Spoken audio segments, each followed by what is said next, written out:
kemudian dites COVID juga adalah fakta. Entah bagaimana ceritanya orang yang sudah meninggal tapi masih dites COVID. Dua cerita tersebut bukan sebuah kebetulan belaka, bukan pula kelalaian atau kekhilafan oknum, tapi juga terjadi di banyak daerah dengan beragam modusnya. Saya juga menjadi saksi hidup bagaimana petugas kesehatan mendatangi rumah warga dan membujuknya untuk setuju di-COVID-kan. Lalu ketika ditanya kenapa yang bersangkutan menawarkan itu, jawabannya sederhana, untuk laporan desa. Cerita soal pasien yang meninggal karena penyakit lain bila tidak mampu membayar biaya, ditawari surat positif COVID. Cukup menyetujui pemakaman COVID, maka mayat bisa keluar tanpa perlu membayar. Belum lagi aturan pemakaman COVID untuk semua pasien yang dicurigai. Bahkan meski tidak ada gejala pun divonis dicurigai COVID, sehingga pemakamannya harus sesuai aturan COVID.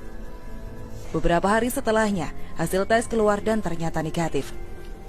Berapa banyak mayat yang dimakamkan sesuai standar COVID, tapi hasil tesnya ternyata negatif? Banyak. Lalu apakah setelah itu lingkungan sekitar tahu bahwa ternyata hasilnya negatif? Tak banyak. Ini seperti hoax yang terlanjur menyebar. Klarifikasi dan permintaan maaf tak akan pernah cukup menjangkau semua orang yang sudah menerima info hoax tersebut. Berbulan-bulan kita melakukan protes. Banyak sudah yang melawan praktek jahat ini. Lalu kemarin, akhirnya Muldoko mau ikut menyuarakan, meminta pihak terkait untuk tidak memaksakan status COVID ke pasien yang sebenarnya non-COVID. Bagi saya ini jelas angin segar. Angin perubahan yang langsung terdengar dari Kepala Kantor Staf Presiden. Harapannya semoga para tenaga medis yang nakal mulai tobat, mulai takut untuk main-main dengan status COVID. Tapi selanjutnya pemerintah juga perlu mencari tahu akar permasalahannya. Teguran kepada pihak rumah sakit dan tenaga medis tidak akan pernah cukup kalau kita tak paham masalah yang memotivasinya. Coba jelaskan ke publik, atau minimal cari tahu, kenapa ada pemburuan pasien dan mayat COVID? Kenapa ada tenaga medis yang mengincar penambahan pasien COVID? Kenapa ada tenaga kesehatan yang mengincar warga dengan penyakit bawaan dan menahun untuk diperiksa dan dipaksa COVID? Sebenarnya ada apa dengan mereka? Apa motivasinya? Tidak mungkin mereka melakukan ini tanpa alasan yang jelas. Memang sudah banyak kabar dan desas-desus terkait motivasi dan alasan tenaga medis bertindak nakal. Tapi tetap saja ini harus dikonfirmasi karena berkaitan dengan perbaikan kebijakan. Pada intinya kondisi kita sudah krisis, masyarakat sudah menjerit. Sementara di level kebijakan dan wilayah medis masih banyak permainan dan akal-akalan.